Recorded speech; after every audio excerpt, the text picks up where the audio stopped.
श्रीरघुराज पदाब्ज निकेतन पंकजलोचन मंगलराशे चंड महाभुज दंड सुरारि विखंडन पंडित पाहि दयाळो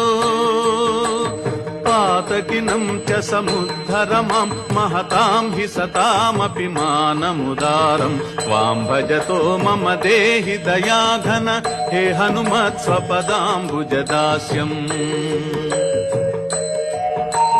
संसृतितापमहानलदग्धतनूरुहमर्मतनोरतिवेरम्